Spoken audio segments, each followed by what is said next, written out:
Ladies and gentlemen, boys and girls, gamers from all around, welcome back to the big, the large episode 50 of the download queue. Woo! That's crazy. Insert air horn sounds here. Wait, hold on. Oh, he's got stuff. Does it? No, we don't got it. Wait, what? They're here. I'll put them in post or something, you know? Alright, well, I don't know if they went there. Figure it out. Usually, I'd say joined, as always. You heard his voice already, but I got breaking news before we started. We are now joined by one, Kyle, the Dew.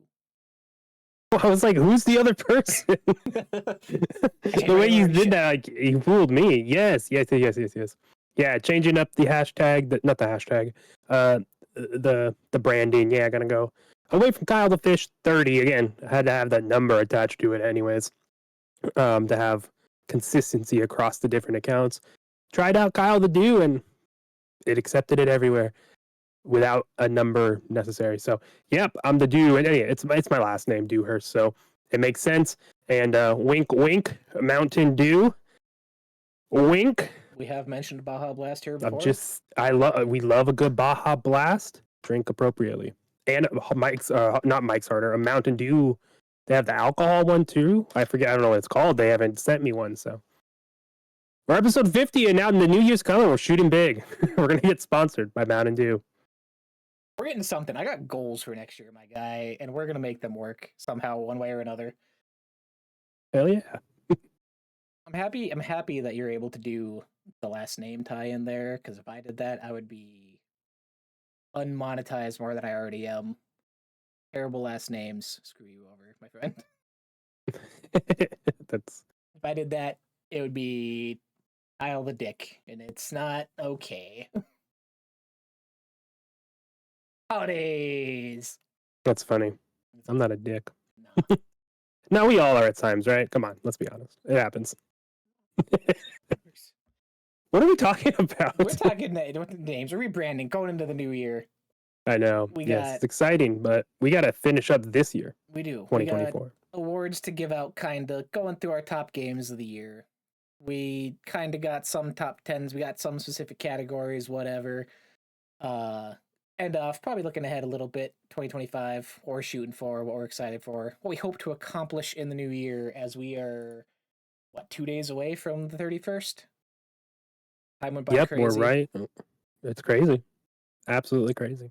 I'm ready for 2025. Oh, yeah, for both personal reasons and just like the slate of games next year. Holy shit. Like, I saw you had you were responding to people with the rumors of Xbox's slate next year of Doom and Fable and State of Decay and all blah blah blah blah blah, all the games they have, and you think some games won't come out, which is a conversation for another time. But if even a fraction of those games, just Fable hits, it's a solid year with everything else that like we know is gonna come out. So what a year next year is gonna be for gaming. Yeah, that's where Fable's where I draw the line. Fable's the big fourth one I'm okay having next year. But now we started getting like Gears of War and stuff coming out next year as well. I'm like, y'all are just crazy. Now you're just shooting for the stars with nothing to different follow studios, man. Remember, the dominoes are there. What have these studios been doing? Gears 5, whatever I'm not even sure if 5 was the last one because it's been so long. So yeah, I think that one is almost like a for sure hit. Anyways, that's for a later conversation. God, wild. Yeah, like I said, going main topic. Mixture of top 10 stuff, mixture of specifics. Got quite a bit done this year. For me personally, if I pull up my Twitter, I kept track at the beginning of the year, keeping a thread. Ended off with 28 games for 2024, which probably could have broke, if I really hunkered down, I could make this 29 by Tuesday, because I started Silent Hill 2 Remake, mentioned that to you. We're like halfway through already. Yeah, that's something you could beat, especially you're in your weird time. Yeah. But it's looking back, I think this is honestly the least I've done personally that since I've been like kind of keeping track. Most of that's like life stuff and whatever, but this year, especially towards the end, I really made it okay of not finishing stuff I wasn't super happy with and not forcing myself to complete everything, which I feel does wonders, especially working through older titles and backlog stuff. Still did it with a couple titles, looking at you, Borderlands the pre-sequel, but it is what it is. Yeah, I started the year off attempting to beat 100 games, which was absolutely a stupid thing of me to do because I'm not someone who has beaten a lot of games traditionally year over year over year. I stuck to my Madden. Typically, I wasn't a Call of Duty person, but I got into Destiny. I bought an Xbox One, the VCR with the Kinect. That was like my first console I bought for Destiny, and that's like the game I played consistently. And then I moved to a place with shitty internet, so I played, Smash Bros in the living room with everyone we worked with, right, and stuff like that. Just Rock Band, a ton of Rock Band, but yeah, so I did end up beating way more games than I think I ever have in 1 year this year, and just some absolutely crazy good games. A lot of games I never would have tried before. Not that I've beaten them. Stuff like Persona, I haven't beaten it yet, but I want to. And the only reason I haven't is I know I don't have the time to commit, and I'm ready to commit to that game. I think I'm right at the crux of it kicking off. I'm like right there. So it's still all in my head, the story. So I just, that is a surprising thing there. But games like Arco, Dungeons of Hinterberg, just quick call outs of games I didn't think I would have played, but because of Game Pass and because of us doing the show, I put the head down and played them and ended up loving these smaller games as well. So yeah, my year was just a crazy collection of games, ending with loving Armored Core 6, while also playing Indiana Jones, which are two very, very different games. Yeah, it's been. I mean, it's the meme thing to say at this point, but like without Game Pass, these numbers would be way lower. Like Game Pass is kind of that opening door of letting you explore and try new stuff, and like I said, not feeling like you have to finish it. With you, like with Persona 3, I doubt you would have been buying that full price off the shelf if it wasn't there to Yeah. try out, quote unquote, for free. No, I mean, and pause real quick to talk about that. Game comes out, Dungeons of Hinterberg. You play Tales of whatever, not Tales of Kanzara. That's a different one. You played Kanutsugami, and I hopped into Dungeon. They both came out at the same time, and I hopped into that because of for us for the show. I was like, let me try this cool game. It looks fun, but really, I want to talk about it. I fell in love with it. I really do. I can't wait for the sequel. I'm so excited to see what that studio does. I'm fell in love with it, and they have a persona-like system with the relationships you can form with the people in the town of Hinterberg. And then guess what? Game Pass gave you the expansion pass for free as part of a perk of Game Pass for Persona 3 Reload, and then they put Persona 3 Reload onto Game Pass. So hey, I already own the expansion for it. There's this system in a game that is similar that I like. Let me try it, and that's all because of Game Pass. Like it just kind of for me, that's that experience. I got two new games that I never would have played, all because of Game Pass. And I think it's a bigger game like Persona, which are smaller but a well-known game, but also a smaller new game from a studio. And yeah, I mean that's just like one of the coolest things. Award, I don't know, best thing of this year for me is Game Pass. It was let me play a lot more games this year. We're gonna need it with Xbox's first party going into next year because buying all those full price, I'm out of here. You're gonna want it, right? It's necessary at this point. Um, let's stick with Dungeons though, since we brought that up a couple times. First one, Dungeons did make my top 10 this year. Fell down to number 8. Um, I really appreciated seeing it though. I said I did for my TikTok video for it. This seems to be like sort of the smaller creator breakout hit of the year. Like everyone kind of in the circles I interact with and other smaller channels like us, everyone has this high up on their list. Everyone's talking about it, recommending it. Like it's the definition of sort of the underground, didn't quite hit mainstream. It was featured in a couple places, but like cult classic hit this year, which cool, awesome, deserves it. Art style is awesome, gameplay is fun. The mixture of styles with the persona day cycle and combat at night or during the day, like it doesn't do try to overextend what it does, I feel, but what it does super solid. It's given consistent updates. Even a couple weeks ago, they just did another update, adding new attack conduits and whatever. Like, they're keeping life in the game, which for a single player smaller thing, I'm really surprised by, because it's not, you're not fighting other people, you're not trying to break leaderboards, you're not trying to have consistent reasons to go back, but they're naturally giving you reasons to come back and explore and redo dungeons and try new social paths or whatever. It was really uh, just a surprise this year, from announcement to trailer to release, and kind of blowing up in its own way. Yeah, 100% agree. This falls. I am gonna officialize my top 10 list because why not? Like that's the point of this. It's all for fun anyway. So, Dungeons Hinterberg is my number two. Ooh. Easily, almost easily, just because it's something I fell in love with story wise. It's pretty basic. It's simple, but again, it's one of the first games that I've played with that social element, that system of day. You know, each day you wake up and you do something, and there's a flow and a rhythm, and that loop of that gameplay just really had me. And I like playing Persona 3 Reload for about 30 hours now. I do like Hinterberg's combat way. I like it way better. I'm more action oriented in that regard. I don't mind a tactical thing. Persona's fine in that regard, but I'm more in tune with this stuff. So having the cycle of wake up in the morning and then go out to the hike to a dungeon, an area, and then you have the open world segment, then you can go into a dungeon. That loop I enjoyed a lot.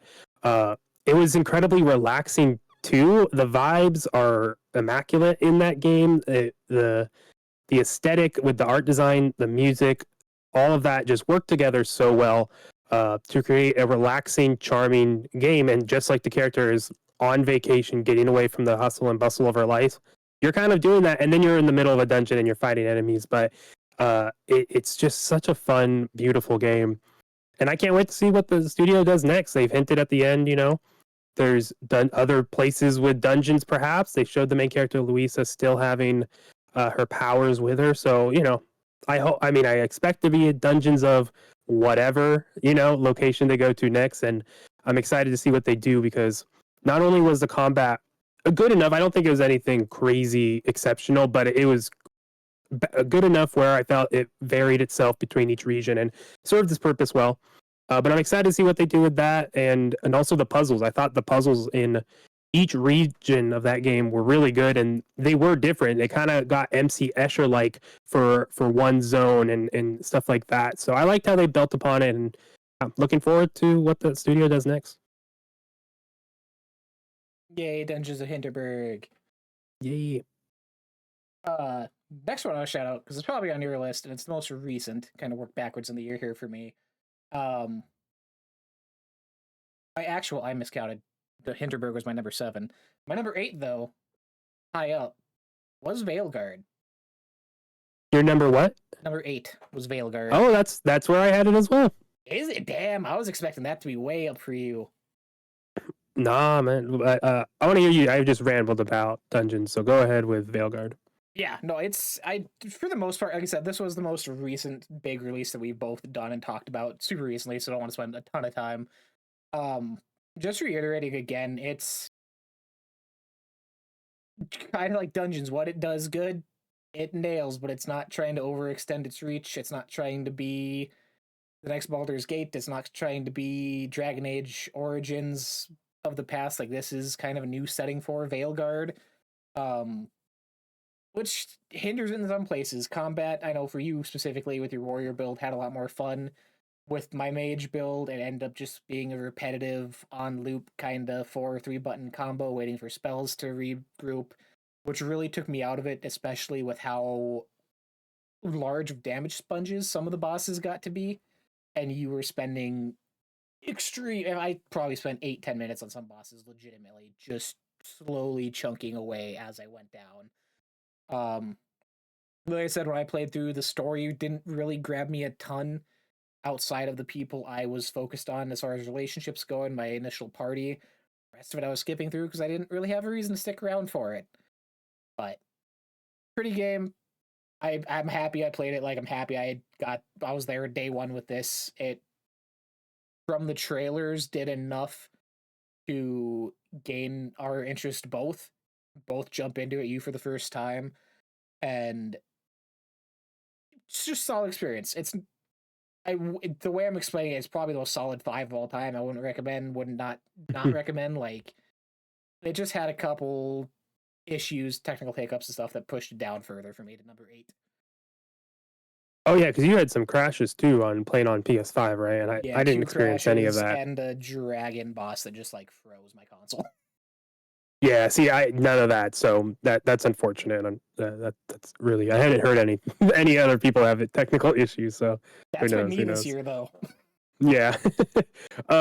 Yeah, no, I mean, I agree. And I was into this game, and it's because of the combat. I played it on stream, so that's really a big part of why I probably ended up doing everything I could have in this game on the first playthrough I've done. But it just falls flat by the end of it, right? The story, it just abruptly ends, and I just feel like it's like, oh, okay.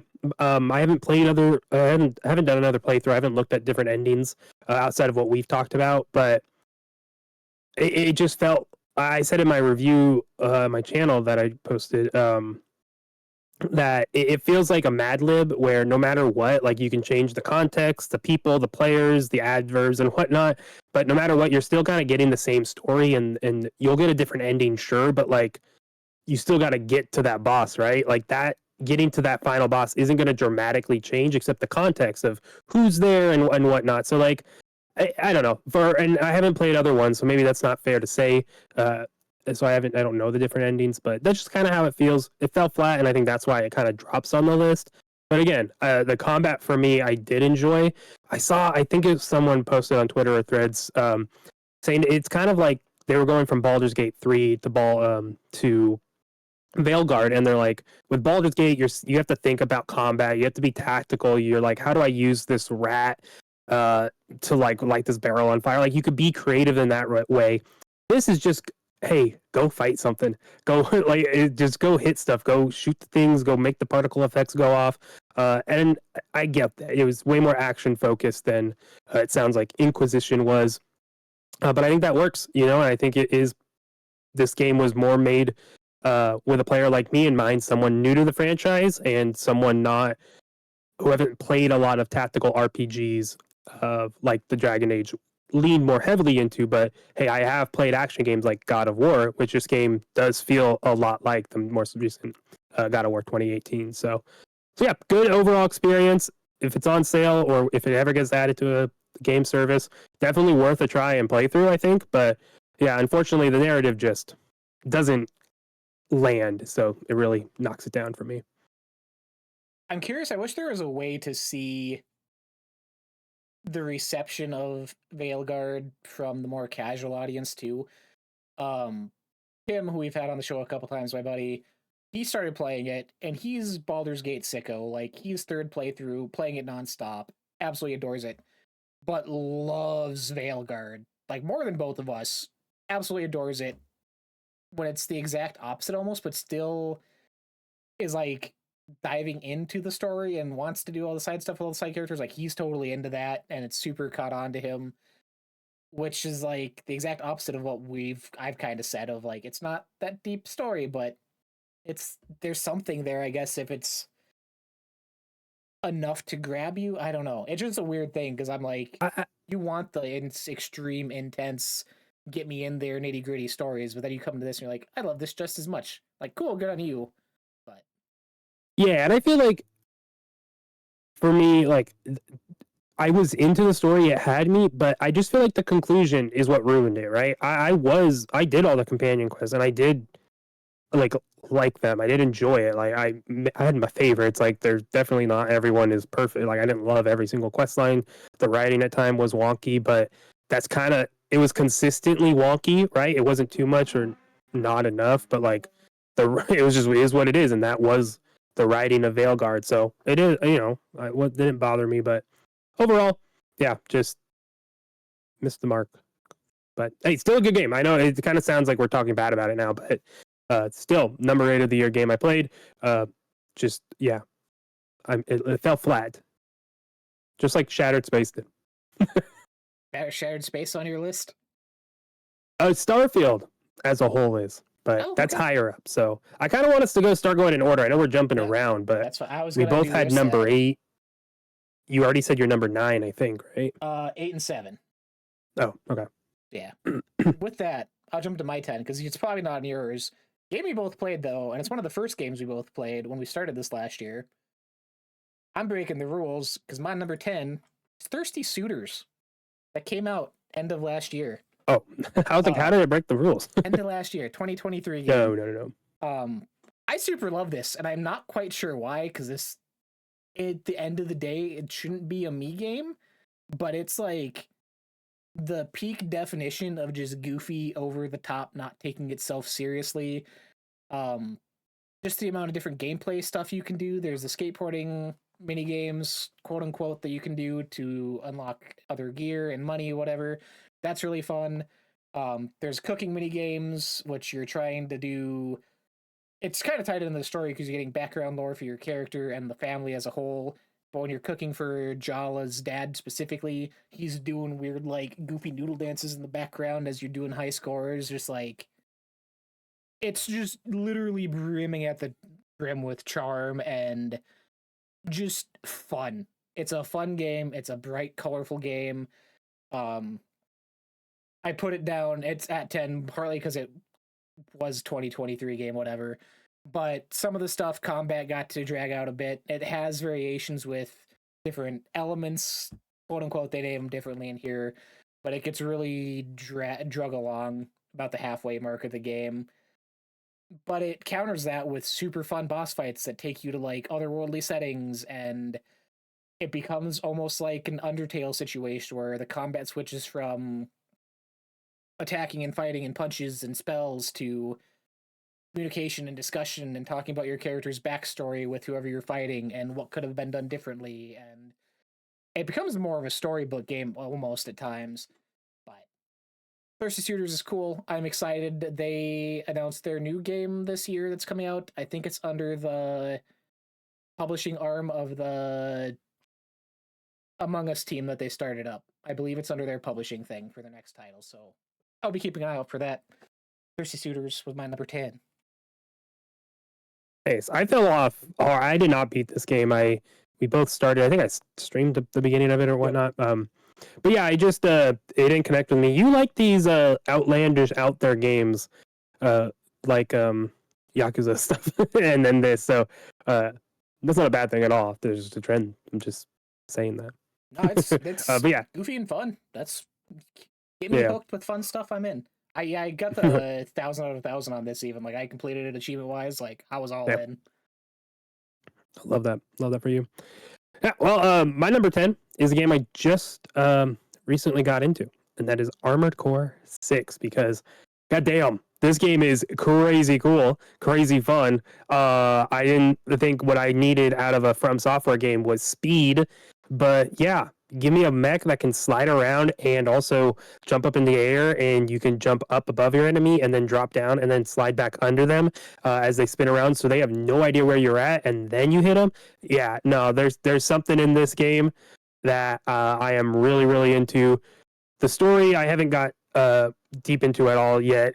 I'm whatever, I bet I know, like, from hearing from like people like Kind of Funny talk about it and other reviews, there's like reasons to replay the game multiple times because the narrative builds upon itself. So that's where I'm like, cool, that's where the narrative goes. So I'm not really caring about that, but the gameplay right now is just so fun. Instead of like Elden Ring being instead of it being open world or a linear structure like a Dark Souls game, it's a mission structure. So you're picking the mission to go on, then you load in, and then you go back to your base. You can upgrade your mech and do all that stuff, and then you choose the next mission and go. So I like that kind of flow, that drop in, drop out. Makes it easy to play out a mission in or 1 or 2 or whatnot. So yeah, I put it at the 10 because like I'm about 6 hours in. It's kind of weird to put it up high, but like, yeah, I like this game. This game's fun. Yeah, good game. When you streamed it that first night, I saw the Twitch notification was like, "Excuse me, what?" Like, this man's just jumping through different games and genres nonstop. Yeah, I got some stuff for Christmas. Got a gift card. Looked at the sale and was like, you know what? I could buy some other stuff and get a couple games for cheap, or I could buy just one big game, and I'm gonna do that. Only 35. That's not bad. But I also bought Okami, so we'll be playing that next year. I'll play that on stream.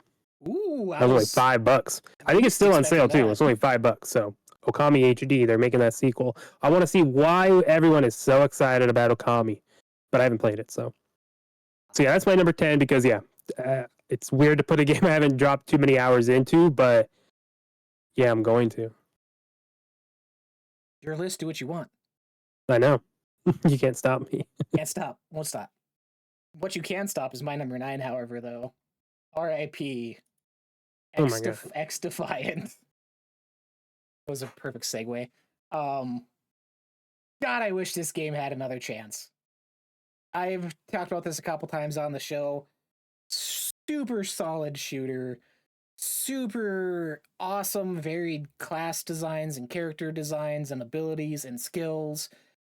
Super fast movement without being like the Call of Duty actual movement speed. Just the whole game's pace is faster than you would probably expect or used to.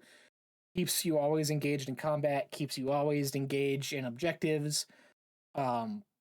Just super solid. I really wish that this game wasn't in the circumstances it was, and Ubisoft as a whole wasn't in the circumstances they are, because I truly, truly, truly feel this game could have had a Rainbow Six Siege moment, where, for those that forgot, Siege launched at a terrible time, terrible numbers, terrible player engagement, and they were given time to rebuild it back up, and now it's kind of the behemoth that it grew into and has lasted numerous years now.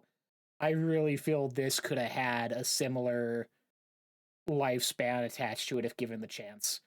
And the pieces are there. I mentioned last week or 2 weeks ago, they did the update, gave everything out that they had down the pipeline, unfinished or not, like 3 new factions, 7 new characters, there's like 5 or 6 guns, 4 maps, like they were working on it. The team behind it was solid. I mentioned it was led by one of the original Modern Warfare creators. Like, the pieces were there. Ubisoft isn't in a place to give stuff time to try and redeem itself, however, sadly. With the more live service model they're going towards with this and Skull and Bones recently, like, one of the two had to take a bullet, and it wasn't going to be the quadruple A game that they designed. They were forced to put out because the Singapore government made them. See? Yeah, no, I mean, it's something I'll hop in just to entertain you, but the Assassin's Creed music got me too, so why not just give it a shot before June? But who knows? Maybe I never do. But there's just too many of these games, so I'm not surprised to see another bow out, and I'm not sure what the next will be, but it won't surprise me when another bows out, because yeah, it's just people only got so much time, and when slowly everyone is investing in the thing that everyone's already in, that's where everyone's time goes to. So yeah, it's unfortunate, but maybe stop making so many games that are supposed to eat your time for endless amounts. But yeah, which sucks because like it's with how many of them there are, it's obviously something they're kind of like forced into for a cash grab thing. Like, that's a talented team of people. The amount of people that got laid off entirely this year, like, all talented, and they're kind of forced by higher ups to chase the bag and chase the newest trend, and just backfires. And the people making those calls that aren't the ones affected. It's people who are actually making this stuff, and it just sucks to see. Yeah, I think it's crazy too because like it's shutting down, so you won't be able to play it again. It's one thing to be like, we're not making it anymore. We're done. What it is it is. But like, it's going away. So that's like another thing where it's like, it can't even become like a thing that's just always there. Like that's a bummer. It's just like Concord, but Lost industries. Yeah. Not lost to history, but full of history is my number 9. My number 9 is Hades 2. Still in early access, but man, that's a good game right there. I hopped into the most recent, bigger Olympus update, which added a lot of more stuff. I only got like one run in, and I was like, damn, this game is solid. But I still am going to wait out for the full release at this point. But from when I played it earlier this year, it's like, I'm surprised it's not out this year. I bet they could put it out this year, but hey, congrats.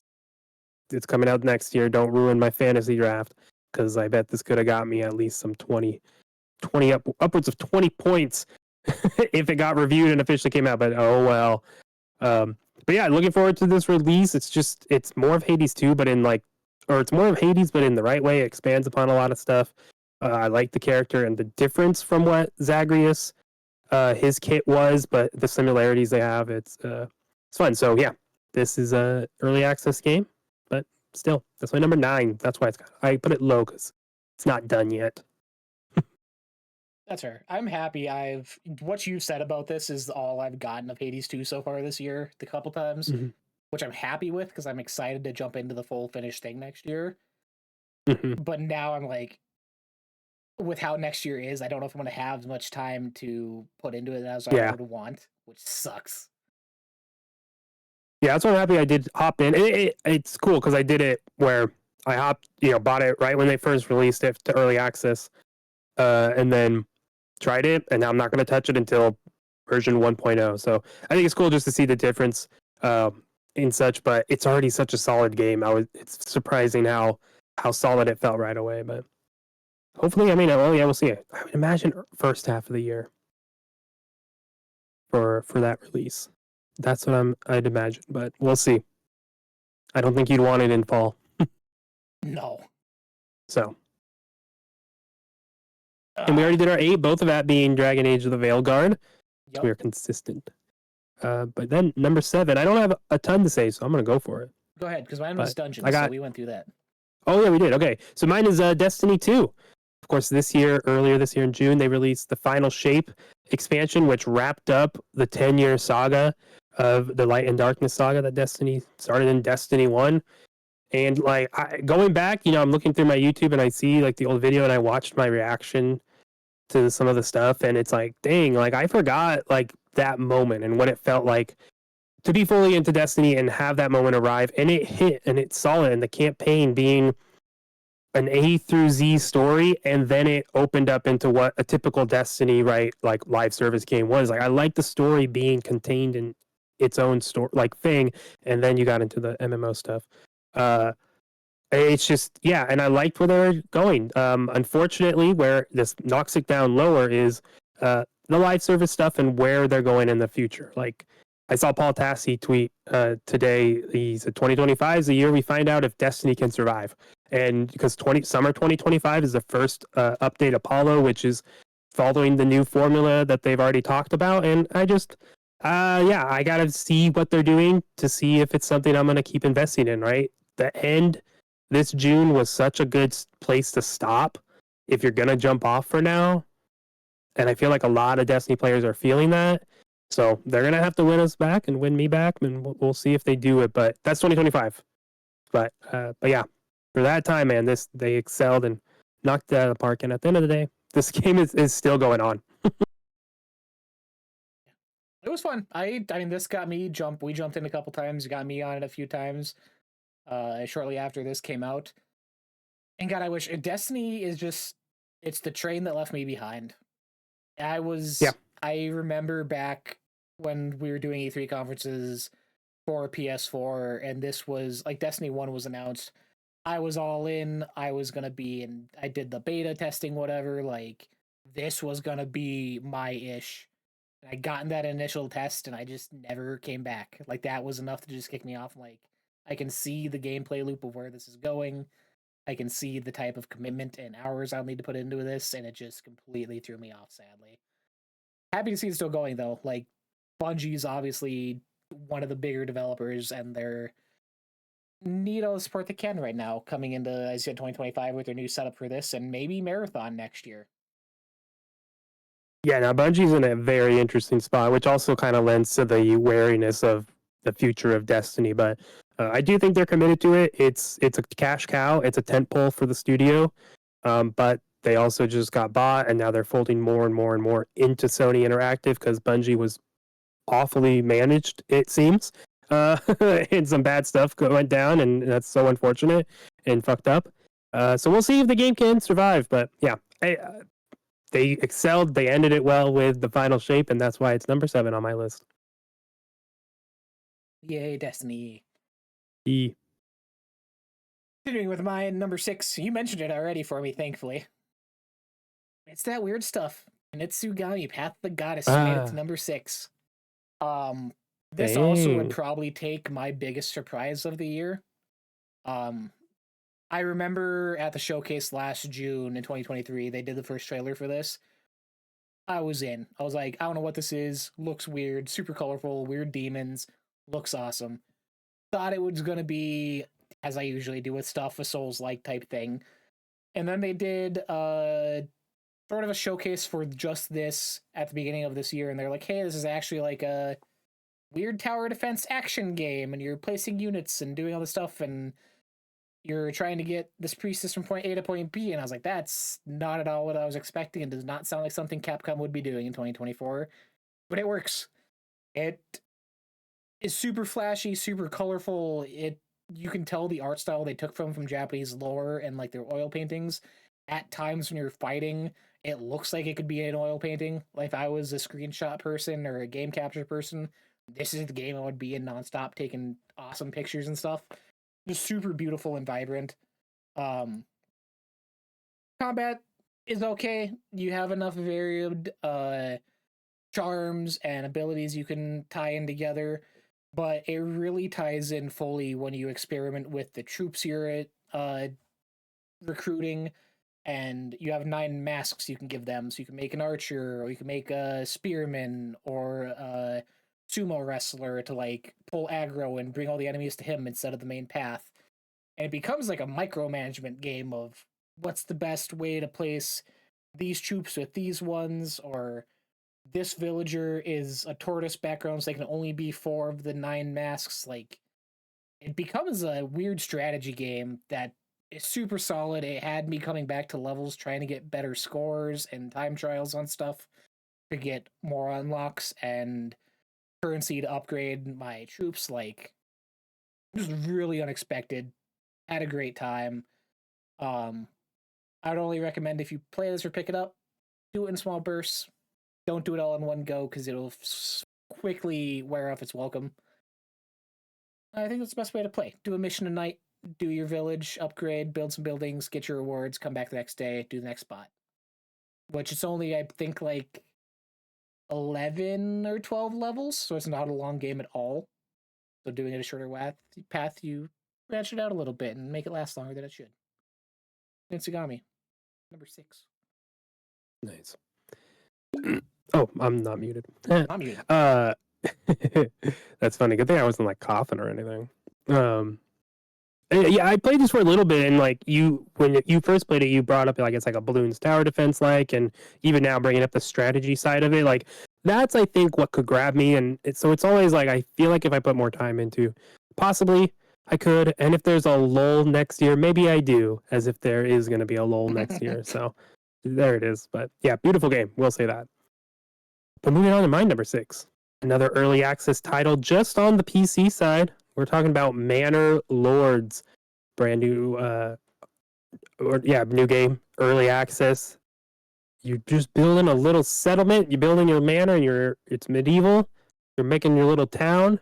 You're raising troops. You're building gear, crafting. You're getting your town to build the gear and the tools and the swords and the shields, so you can build an army and then defend your land or go off and claim more territory, or you just got to build a big bustling village. It's just there's something about these games that grab me, and when I first I remember playing a game back like in like 5th, 6th grade in computer lab. There was this game that was set in Rome, and it was very similar, where you would have to build little town, like each villager needed a house, right? And you're building your houses, and then it expands your roads, and then you need a granary and a bakery, and you're literally just building a city, but it was set in Rome, and then you could have soldiers and whatnot. It's very similar to this game, and it just scratches that itch for me, and it's nostalgic, and this is just also a beautiful game, and it runs very, very well. The art is very good. It's so fun just to zoom in and watch your people run around. It's in early access. There's little bugs, but there's also a mode where you can go into first person mode and walk around as the Lord themselves. So you can go and walk around your town in first person, and that's just it's just really cool to see. But once you get farther into the game, it does turn into a strategy game, an RTS strategy game, like Age of Empires type stuff. So I haven't touched too much of that. I keep dying and I keep losing before I get there. They keep killing me. So it's a little difficult. I haven't figured out how to get my village to make the necessary stuff fast enough to not starve, but also to make me enough swords and shields so I can raise an army. It's just I'm trying to figure it out. I'm missing something. But since I started playing this game, it's become every other day, every couple days, I'm hopping in and playing it, just to click around and build up the little town I'm building and trying to figure it out. And I'm on YouTube and I'm watching other people play it, and there's new content updates. They added a bridge, so you can now build a bridge across the river. That's exciting. So like I'm just I'm in my simulation game era.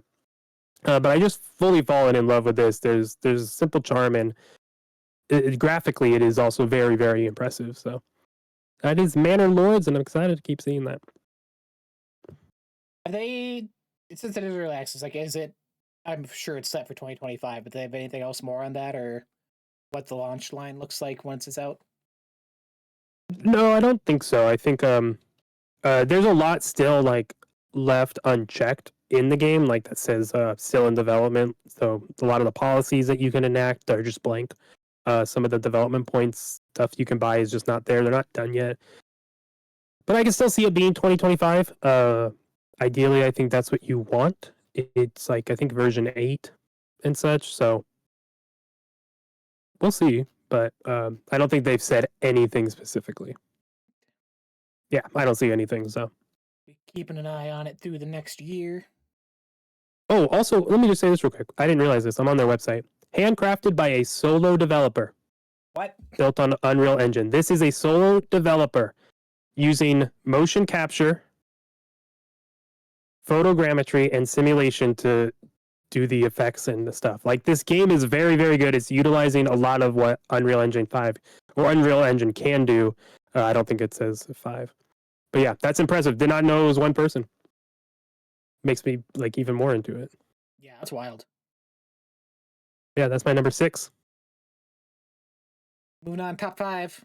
My number 5 probably is on your list, if I had to guess. And something that I mentioned before, I'm happy that we both got to experience together. One of the first things we talked about, Hellblade 2. Yes, we're both at number 5. Nice. That's great. So the two games that we both played, Dragon Age and Hellblade, are both equal, like graded the same for us. All right. Sick. Look, we both played Indiana Jones. Is it on the list? Don't tell me where, but is it on your list? No, it is not. Okay.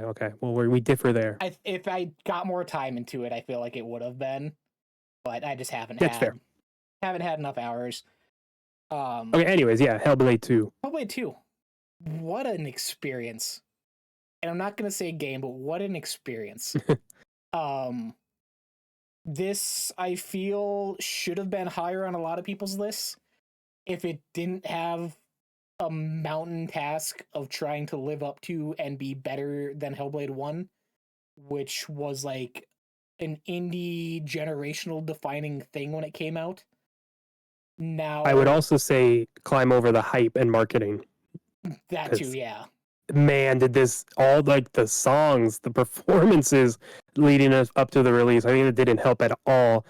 Coupled with that and knowing how good this game looked visually, like, yeah, there was a lot of hype going into it. This was billed as Xbox's big game, and it was like, hold on, this is Hellblade, the sequel to Hellblade. That's something specific, not what people made it out to be. Sorry. Mm-hmm. No, you're good. Yeah, that but it landed, I feel, in every way that I would have wanted it to.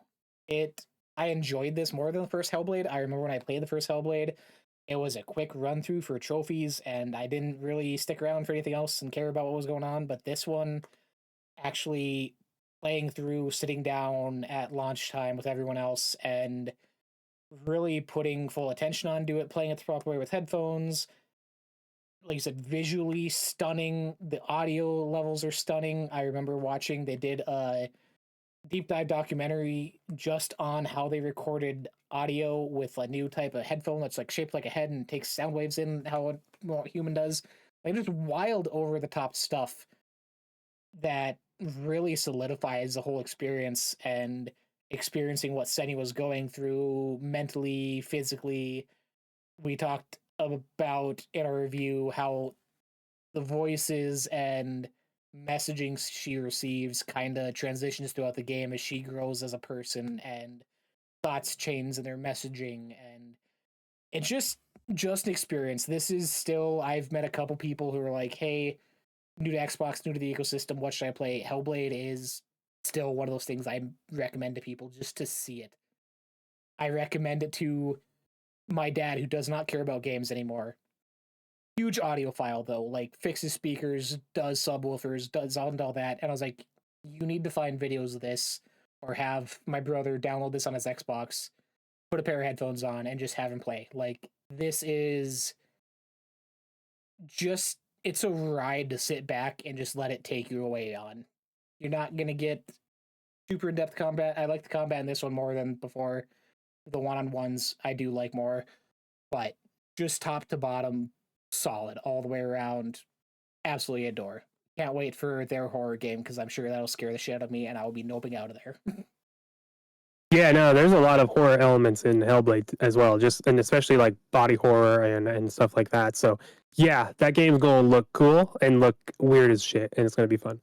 But yeah, no, I totally agree. This game is, it's a game to me. I don't like that you don't want to call it a game. I understand that though, but like if the people making it are intending this as a game, this is what a game is, and this is what a game can be, a more uh, laid back experience in some regard, and you're walking around and experiencing what more of the story here, but and then the combat is very specific and very direct, and you can notch it up to difficulty to make it tougher and make your timing matter more, or you can knock it down if you're just playing for the story and to get the visual stuff. But the way that they're able to blend the technical stuff they're doing, not only just visually, right, but because the visually stuff you're able to capture all the motion tech, you're getting the facial animations and such, so you're able to get more performance even though maybe the characters aren't saying anything, right? And that's, they're investing in that tech, but the audio working in tandem with the narrative of her having these voices in her head, you pop on headphones and then those voices are in your ears and they're different.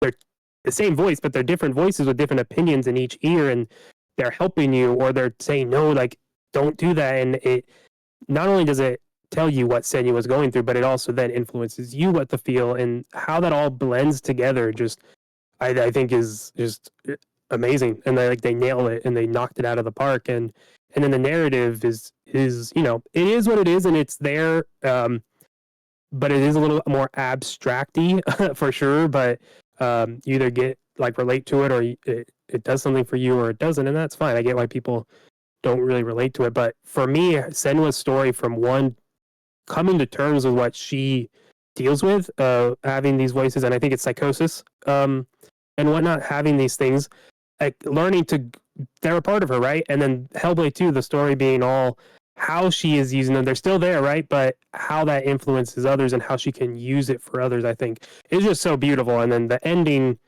yeah, just it is just a very, very beautiful piece of art and media, and it's just what games can be. And it's not a long experience. But it is what it is, and yeah, I love it. And I can't wait for other games also to get their games to look like this, right? Like this is Unreal 5, I think, right?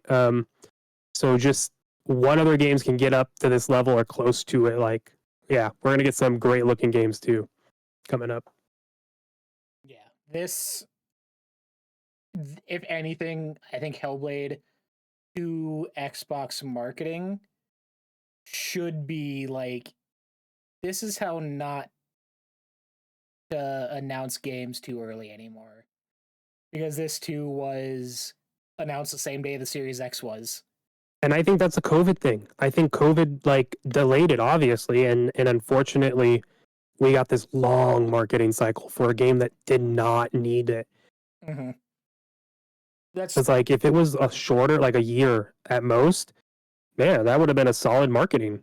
Like, but we just kept seeing more and more and more. And we're like, and then people just overinflated what this game was going to be. But well, it's such a hard thing to show off too, because every time it was, hey, this is a slightly different setting, kind of the same tone, kind of the same thing going on. Like, it's such a unique thing to market that traditional here's a trailer doesn't work for it. Like if they had some other way, I not in marketing, that's not my job, but it's the behind the scenes I feel did more damage than good. So if you're yeah, still worried on Hellblade 2, check it out. Again, Game Pass, you don't need to spend money on it. Check it out, have a blast. hey, so holidays just happened, especially if you got a nice new TV, OLED, 4K, 8K, whatever you got. Yeah, no, visually, this is one of the best looking games of the year and ever made. Like, it full stop. Like, this is up there. So just go look at it. Just plug it in to look at it. Load it up on the store page and just back out. Yep. Uh, moving on, my number 4 may also be on your list. I'm not too sure though. I'm surprised it's on mine. And if I had to say, this is probably the biggest surprise that it made the list as far as games going into the year. I don't think we're going to have anything else on the list together. Yeah. My number 4, Black Ops 6 made not even my top 10, but my top 5, which is absolutely asinine considering my history. That's crazy that you're putting this at 4. I'm just having a blast. This has pulled out every nostalgia string it could. It has brought me back into a franchise that I used to love and spend every day on Xbox on after a 6-7 year break and 6-7 entries not working for me and just pulling farther apart from what I appreciate and like. And Black Ops 6 did it. Surprisingly, I've still jumped down this weekend, did the holiday Nuketown map, whatever, having a good time. Campaign solid. I know some of the stuff didn't land quite as hard for me as it did for others, but still had a blast, which again, recent ones haven't been good or haven't had a campaign at all. So having a return to that with what they do so well as far as cinematic set pieces and tone setting sequences, and Black Ops has the weird mind bending shit going on the side. Like, it's just the most solid Call of Duty shooting experience I've had in a while. And I'm happy to be back in there. I'm happy that we get together every now and then, hop on. Reminds me of the old 360 days playing games again and getting in lobbies with people. And it still has its downsides as far as the shop and how they're doing updates and AI stuff and all that. But again, it's just a core, solid, fun experience that I'm surprised is on my list at all, let alone as high as it was. But it's one of the few things I keep returning back to on a daily basis. Yeah, hell yeah. Yeah, this didn't make my list, but this is the first Call of Duty I've hopped into since Modern Warfare 3, the very first one, and I just played the campaign, rented it from Redbox, and then beat it and took it back. So that's all I've done on that, I think. I don't even remember if I beat that one. So yeah, it's been a while, but yeah, I also think this Black Ops 6 campaign is the best first-person shooter campaign that I have played since Titanfall 2's campaign. So I really enjoyed playing through this campaign.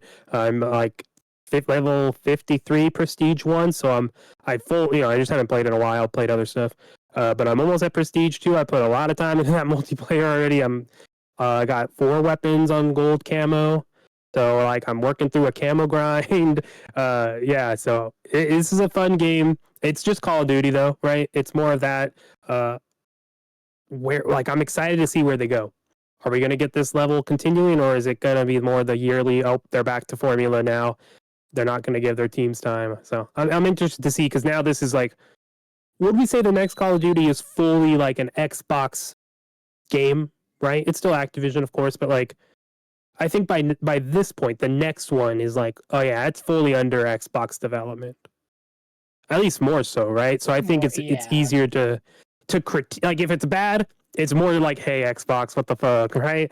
If it's good, it is what it is. But I think that's all I'm trying to say. So I'm interested in the future of what comes next. But Call of Duty and Game Pass, probably a success, right?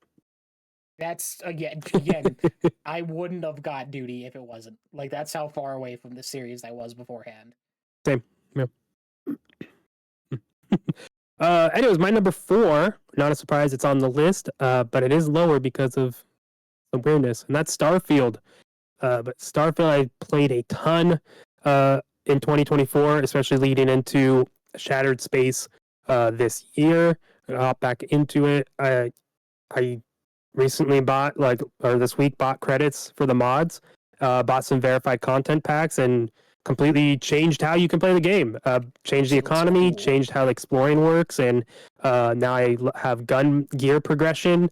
It's just crazy. It really has clicked in that Starfield is like kind of a blank slate to let their modding community go wild with it. So I'm excited to see the future of Starfield in that regard. But unfortunately, Shattered Space landed flat with me on my first playthrough. I had bugs, I think, and I just pushed through playing on stream. But the narrative choices fell flat. Whatever, not the deepest thing. Still enjoyed my time with it. I'm looking forward to playing Shattered Space through on my other character to see. They are married to Andreja, so I want to see that connection because we are on Andreja's home planet, and that fell flat. But yeah, so stuff in the game, but Starfield is still Starfield. There's just so much to do in this game, and it is the perfect. I'm tired. I don't really want to have to think about too much. Let me pop into Starfield. Do I want to just go pick up some missions to go hunt pirates, and I can do that for like maybe an hour, and then I'm done, and then branch from there, or maybe I just go wander on a planet and survey it and just enjoy my time and walk in the buildings and such, like, or go do the main quest and actually do something a little more active. Like Starfield is just a fun sandbox to play in, and I'm fascinated to see where they go. Most recently, the new lead director, quest designer, just posted, yeah, man, I got this job. I'm the new lead designer for Quest and Starfield. So, he's like excited to show you what's coming. So they're still working on stuff. So hopefully next year, I would love a cadence of every year getting something, and that gives me excited to hopefully get some tease at what that might be. But who knows? Either way, number 4 on my list, Starfield. Do you see Bethesda's got their games, for lack of a better term, I feel become comfort games for people. Skyrim obviously Yeah. meme to death. It's years on, people are still returning to it just to like be a part of the world. You see yourself in like 3-4 years still return to Starfield for that?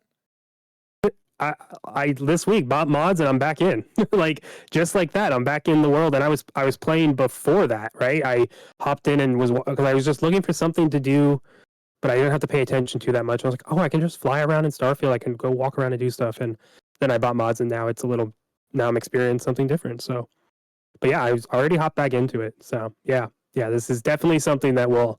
This is my start. This is my Skyrim. Full stop, easily. Full stop. Still give me Fallout 5 though. Goddamn. Don't make me wait till after Elder Scrolls 6. Gah. I'm curious that too. The quest designer you mentioned, I saw he was previously on 76. 70. Yeah. So curious to see what happens with that now going forward. If how many I pieces don't are know. moving around. My prediction last year of multiplayer in Starfield. You're telling me the lead quest designer for multiplayer live service Bethesda game is now in charge of quest design for Starfield? Just give us a Starborn centric expansion where guess what? My buddy is coming over and he's a Starborn too, and now we're multiplayer in my universe. Like I don't think that's gonna happen, but man, if I'm right, if that hits, God, that'd be wild. clip it. Yeah, so that should be interesting. I think 76's quests have started to hit pretty well. I think the community does like the expansions and such. So if we get 76 style expansions for Starfield, hell yeah. Hell yeah. That's amazing. Some are gonna hit, some are gonna grab me, and some aren't. So I'm okay if that's how you're gonna support the game and the modding community. Go for it. Speaking of 76 too, not on my list, but shout out to that game. That had like a I was gonna say solid it's on your list. No, that had a solid chokehold on us for like a month this year. That was a good time. I really enjoyed it. Fell off super Yeah, hard, but that Fallout TV show grabbed us. I was paying for Fallout first. I got that free perk and then I forgot to cancel it. oh god. No, my final 3. are probably the most obvious for me this year if anyone's listened to the show. But the order they're in, probably also super obvious. Number 3 is my eerie, unsettling, spooky fishing simulator, Dredge. Mm, Made the list. that makes sense. The second one that did not come out this year, but I had to put it higher because I, top to bottom, enjoyed every second with this title. Again, spooky horror, eldritch horror fishing game, which the more I've thought about it, it evolves how it does its horror and how it does its story throughout time. Where at first you're crash landed on a mysterious town, you get a new boat, you go out, and it's spooky. Like you're unsure waters. You haven't been here before. Everything's new. Things are kind of not as they seem, unsettling. And as the story progresses, that slowly evolves into actual monsters coming out and actual threats coming out to you and attacking you. And just this nature of its storytelling and progression is laid out so beautifully. I mentioned originally how it does an excellent job at piecemealing content for you. So it's, here's a small task, go out and do. Here's a new small task. That small task leads into the next sort of main quest to get you new gear. Once you get that new gear, you can go out to the new island in a different zone of the map, and that kind of resets things. And just the rate at which you're progressing and getting constant hits of serotonin from doing the right thing and finishing quests, like it's funneled so straight on at the player.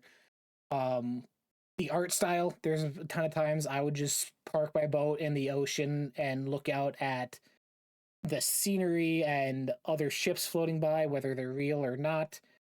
Like it's just a special experience, and I am kicking myself I did not jump on this last year when everyone, other podcasts I listened to, especially PlayStation Access podcast, they were big on this. That was the main one that I was like, this is interesting.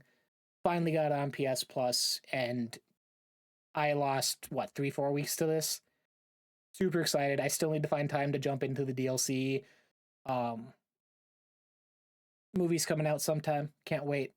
Shout out to Dredge. Beautiful, beautiful, beautiful spooky experience. Hell yeah. I'm intrigued by the rest of your list, so because that's interesting. I can't really think about what the rest of your list is outside of World of Warcraft. You put World of Warcraft on here, didn't you? WoW and League are two honorable mentions because I could not rightfully put them in the list. You said League and WoW, and I was like, no way are those 1 and 2. Podcast is All right, done anyway. now. Final episode. Yeah, so you know my number 2, and I can't decide between 1 and 3. They keep flipping spots because I haven't beaten one of them fully, but I do feel solidly in what it's doing. So, yeah. So go. I guess that's what I was saying. What's your number 2? Number 2. Let me. Because we know mine is Dungeons. Oh yeah, Dungeon. Okay, I was like, yeah. I know we talked about it, but it's been a while already. My number 2 is something I almost thought for sure coming into this year was going to be my number 1. Sadly though, did not hit quite the same levels of storytelling and just overall cohesiveness as I would have wanted from the previous title. My number 2, you also mentioned it earlier in the show, Like a Dragon Infinite Wealth. Yep. What a time. This, again, the first, the 7th Yakuza game, Like a Dragon, was my first one with the series. That was the one where they introduced Ichiban as a new playable character. They turned the gameplay from just a basic brawling system to a full turn-based RPG that interacts with environments where you're at, where you can kick people into the trash cans, kick people into cars for more bonus damage, knock people into other party members for bonus attacks.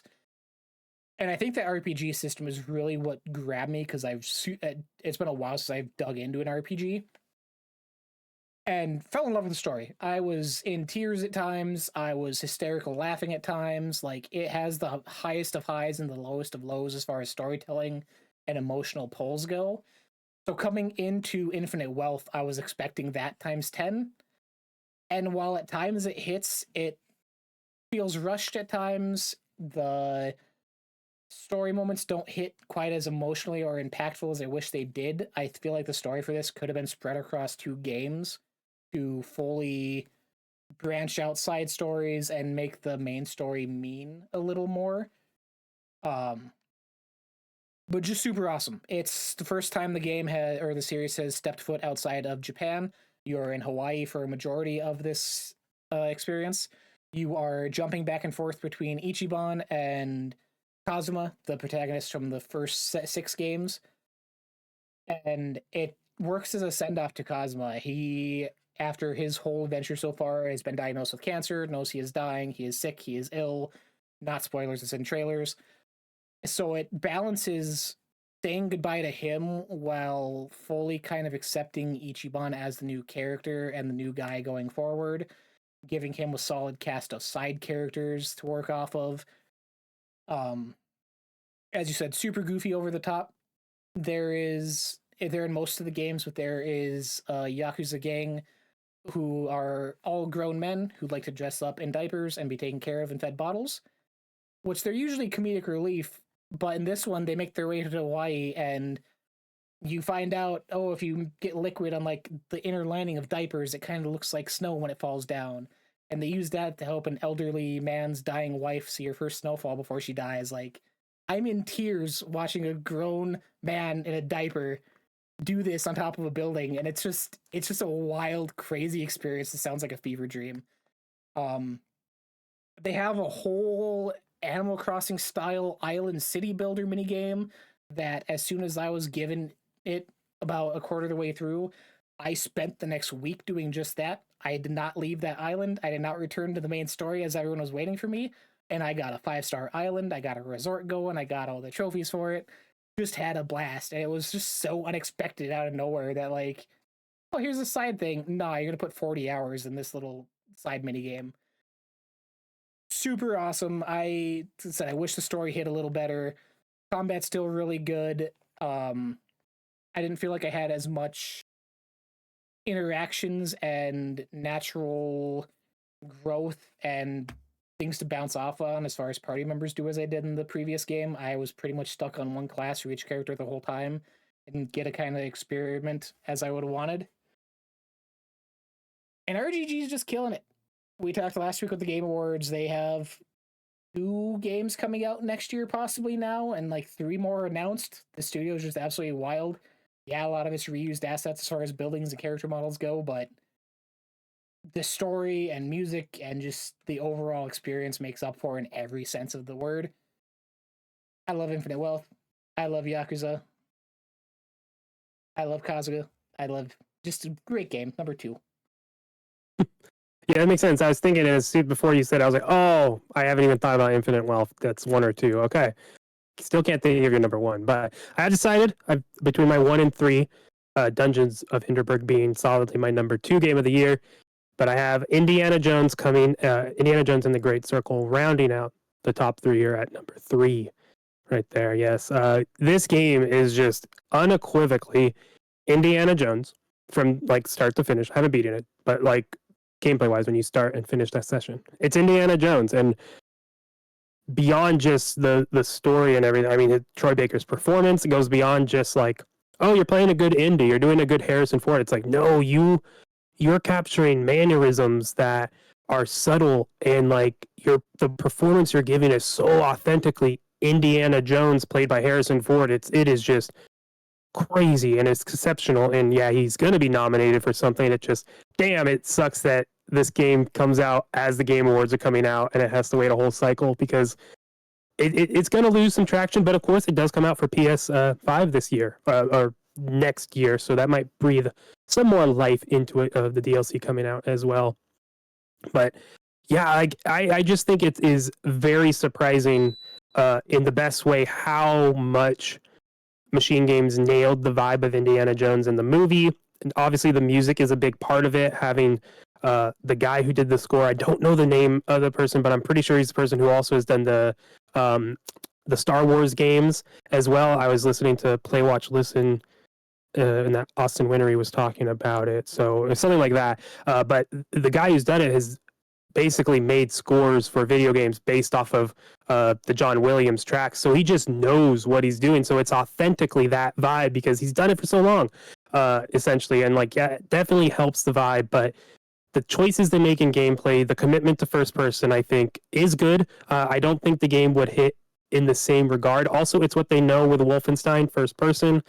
But it's just truly impressive that, like I said on our last week's show, like this is going to be what Spider-Man Insomniac Spider-Man is, the lexicon of Spider-Man.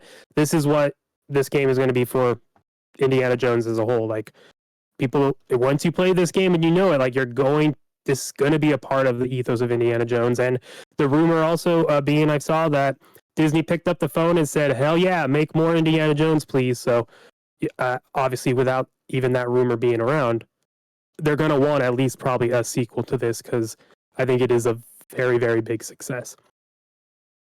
Graphically, and the tech behind the game is crazy. The whip effects, how like rubbery it is really cool. Graphically, the lighting, the what is it called? The global illumination that they utilize on Series X, it looks beautiful. I took that inside to pop on my 4K TV as opposed to having it hooked up at my setup near. Oh baby, that ray tracing and the lighting, it is just a gorgeous game as well. So man, this is just awesome. I think PC Gamer gave both Hellblade 2 and Indiana Jones the best two looking games of the year. On Xbox, they run great. On PC, they look even better with all that tech. It's just such a fun game. So yeah, I love Indiana Jones. I've always loved it. Love the ride at Disneyland. I don't go often, but that was always my go-to thing of just hitting there. Like I just love the vibe of it, and they nail it. Fair enough. I'm surprised almost that this was almost your number one. Yeah, no, 100%. Like it really was because like as you're playing it and I'm running around and like the guards are goofy and only like I get caught by one guard and he's chasing me, but none of the other 7 guards like noticed me. So it's like cartoon style, like me running around a crate as one guard's yelling, chasing me, trying to hit me, and everyone's just. And it's like just dumb goofiness, and I love it. And the physics for it are silly. You hit them in a bottle over the head when they're sitting on a wood chair, and the chair breaks like you hit them with a ton of bricks. It's just fun. It's goofy. It's a video game, and it is like unequivocally Indiana Jones, and it's great. Performances out of this world. Can't wait to see more. It's gonna make me buy the DLC too. That's what sucks. Don't want to spend money on this. Yeah, it's $30. Now I'm like, shit, now I got to, because like it's worth it to me. This game rocks, so there's that. Fair enough. My number one, and I have no idea what this is. You have an idea. And you know why you have an idea? Because it won Game of the Year at the Game Awards. My number one. Oh shit! The one I didn't even think about. The Little Blue Boy Astrobot. Of course. Yeah. I, again, was not expecting... I knew this was going to be a solid time. I enjoyed playing Astro's Playroom when I got my PS5, much like almost everyone who got one did. God, what an experience in time. From the cameos, from coming out in the time it did for PlayStation's 30th and celebrating its history, from solid gameplay, and much like we said with Dungeons of Hinterberg, every level is introducing some new gameplay mechanic to tinker around with and master and toy with, and some show up more than others, but some, that's fine, because you had just as much fun with those as the other ones. The amount of levels that are in here, it's a lengthy thing. Like, this is a solid 9-10 hour game for as far as platformers go in today's day and age. I feel like that's perfect. Music's great and charming, and the sound effects and the haptics on the controller and how the controller is utilized in general. People may look at this and be like, oh, it's a dumb kids game, we don't need that, but the challenge levels are so fucking hard. And they kept me there, and I was going back and I wanted to try and beat it, and countless deaths where I was having to go farm for lives, and the last Grandmaster challenge, I was there for probably 2 hours trying to beat this one singular level. While not being upset over it, because everything that you do wrong, it doesn't feel like the game screwing you. It's stuff that you know you're doing and need to improve on. Yeah. Need to make this jump better. Need to do this grind better. Take this different path. It's just the definition of, again, just pure fun and charm. And I genuinely think Astrobot's probably in my top 10 of all time now. If I had to slot it in there, if we ever talk about that at some point. But we definitely should in 2025. That's a perfect year. Perfect. To just have that type of conversation, I think. Yeah. Anyways. it's solidly in that list. I was going to try this weekend to go back and do the VR games with him to play those and platinum those just to get more Astrobot. Like, it's a solid time. They're still doing content for it. They did the free time trials. I mentioned the day of the Game Awards, they released their Christmas theme level, which I immediately jumped into after the show and just fell in love with this game and everything they added. Perfect all the way around. I hope that Astro becomes a fixture going forward and not just kind of thrown in as a pack-in thing anymore. Like, give me more solid platforming, 3D collectathon goodness, because I'm not getting it with Banjo. I don't even care if you take out all the PlayStation references in this. Like, this is solid enough to stand by itself as just a solid platformer, and I hope it continues. That's an interesting kind of jump off point for a conversation there is like, yeah, is the PlayStation tie-ins to Astrobot necessary to Astrobot, or can it not have those? Like, that'll be interesting to see what they do next game. You would imagine there's another Astrobot, at least one, if not many more. So yeah, that's interesting. Yeah, I have not played. I played a little bit of Astro's Playroom and then just never went back to it.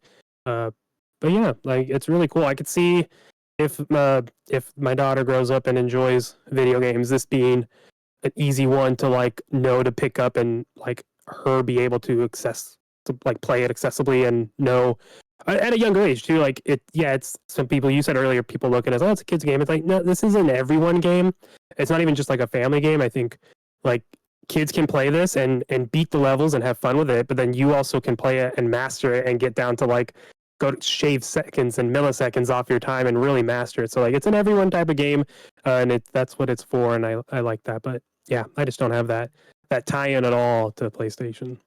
So, and I said that same thing when this was coming out, where I was like, I don't know how well this would have reviewed without the PlayStation stuff in, but now after going through it and spending time with it and returning to it and wanting to come back to it and replay levels, like, now I fully feel like it would hold up by itself. Yeah, it'll be fascinating to see what they do next, because how do you do that? How do you make that jump if you're not tying in PlayStation stuff? Yeah. But anyways, we'll see. End us off, good sir. Your favorite game? Almost. Yes, my number one game of the year. Couldn't decide, but yes, this one takes it, and that is a game that is also my hidden gem. It could also be at most underrated, and that is Arco. A great little game from a 4-team studio, a tactical, real-time, tactical turn-based game. Your turns are made at the same time, and then there's also ghosts that chase you during that paused phase where you make your turn, so you have to go a little quick as well.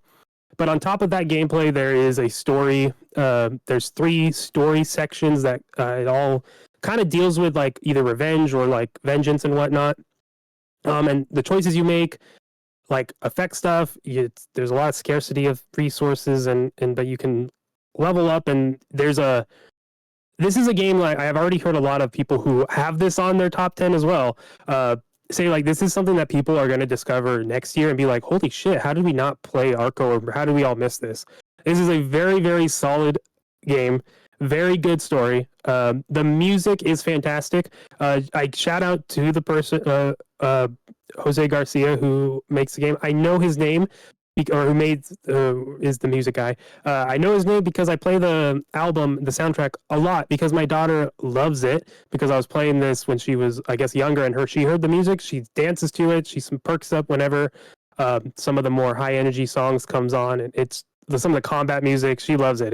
It's so fun. So I listen to the soundtrack a lot. It's like 5 of the songs are in my top 24 or top songs on Spotify playlist. It's fun. But the music's great, story's great. I love the pixel style art stuff, and it's a small little indie game that has some depth to it for sure. So yeah, this ends up, it's something I just keep thinking about. I want to go back to, play again, play some more. So it's number 1 for the year, Arco. Yeah, I would not have penned that in for you. I was trying to think. I was like, what do you talk about more than Indiana Jones? Yeah, Arco, man. The game that not many people talked about. It kind of came and went.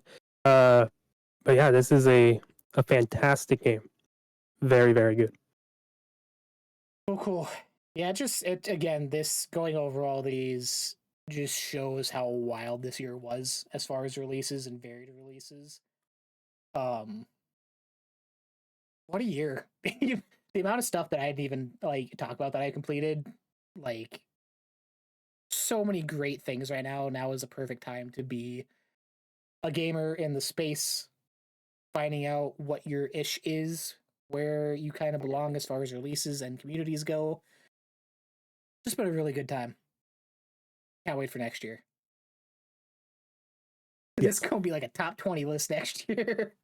Yeah, there's a lot for next year, of course. Yeah, there's just so much. if it hits, whatever it hits. But yeah, it starts off pretty quickly with the year. I know Assassin's Creed. I don't think I'm going to be picking that up, but whatever hits Game Pass, we know they're going to be dropping off stuff, and then their showcase. Oh yeah, that January we should have showcase. And then CES. Apparently, there's rumors dropping that we're going to get some Xbox related, Windows related news there. And that's awesome. So I always like keep an eye on CES casually, but now it's like, ooh, get to have that to talk about. So hopefully that's some fun stuff in the future. Yeah, and if rumors are true, which they never are, this week could be the Nintendo Switch reveal, Kyle, for the 3rd time. Why this week? It'd be so random. This week, and then revealing in March is the new thing I've seen the past couple days. Or launching in March, sorry. Oh, okay. I was gonna say, what are they doing? Okay. Yeah, just wait till next week. Like, I can see it being the 1st or 2nd week of January. That makes sense. But once you spend all your money, there's nothing to spend it on. Any other games you want to wrap up real quick? Any other call outs? Not especially. We didn't talk about Helldivers 2, but that is a very good game. But we fell off pretty hard from it. Yeah, I fell off harder than most, sadly. Yeah. No, again, just similar. I want to shout out again Knutsugami. We talked about it already, obviously, but similarly to how you said with Arco that it'll go down as like the game most people missed. I feel the same with Knutsugami. Like that feels like it will fill that kind of role that like Okami filled or Beautiful Joe filled back on the GameCube. Like it's that weird outside of the box bright thing that people that played it loved. There's a community around it, just didn't get the spotlight that it really needed. Other stuff this year, I didn't do a lot of 2024. Sadly, like new releases. I was a lot of backlog stuff this year for me. I mentioned The Last of Us and my experience with that. Inscription finally got around to this year. That was a wild ride. And I fully see why people fell over that 2 years ago. Like, that's a solid thing to see. We both played climbing games, Jasant. Jasant was early in the year. I also played Surmount. That's another climbing game. So played a couple climbing games. It was, like I said, it was probably the least I've done this year as far as overall finishes. Mixed with doing backlog stuff, mixed with doing this now, mixed with doing stuff for the site that's fallen off, sadly. But hopefully going into the new year, we will regain some traction. Got some goals. We're having an interview on this show next year sometime, Kyle. I'm gonna make it happen. One way or another. But, oh, for sure. There's so many people we could reach out to of any size that yeah. That'd be fun. Yeah, it's a good goal. Good goal. Yeah, we got our fantasy critic as well. That's going to have more people involved, other creators and whatnot, other community members. So that'll be fun to not have a corrupt league. Yeah, that should be second or third week of January. Maybe it's Saturday show if we make that work. I don't know. I have to wait for the Lions schedule to be done. Oh, I have a team that might be in the playoffs. Blah, blah, blah, blah, blah. I have a team that keeps winning, making their draft pick just go. They just keep go like that draft pick is now 9th overall. You're not getting shit at 9. You have to get what you're given, and sometimes it doesn't work. But we also just got the league's the one of the best tight ends in the league now, who just broke a record today, because we just took best available. So I'm okay with it. But this is not a football podcast. No, it's not. It's good to rib on here a bit though. Yeah, like you said, that we should have Fantasy Critics second or third week of January, hopefully on schedule wise. Should also have the Xbox Developer Direct in January to go over. A lot of stuff in the beginning of the year. Hopefully, after the first, sometime in the beginning of the year, have new places to find us, new social channels, switching that up a bit. Hopefully, focusing on more, I don't want to say varied content. I feel trying to do videos and editing and streaming and website stuff has stretched me personally too thin. So I may cut back on one entirely. We'll see. That's all your stuff to look at as we go in and how time lays out. Yeah. With that, hope everyone had good holidays, good Christmas, whatever you're celebrating, good time with family, time to catch up with games and relax. Thank you for hanging out with us this past year. Kyle, thank you for hanging out with me this past year. Yes, thanks for having me. It's been a blast. Can't wait for the adventures in 2025. We will see you all in the new year. Bye-bye. Happy New Year.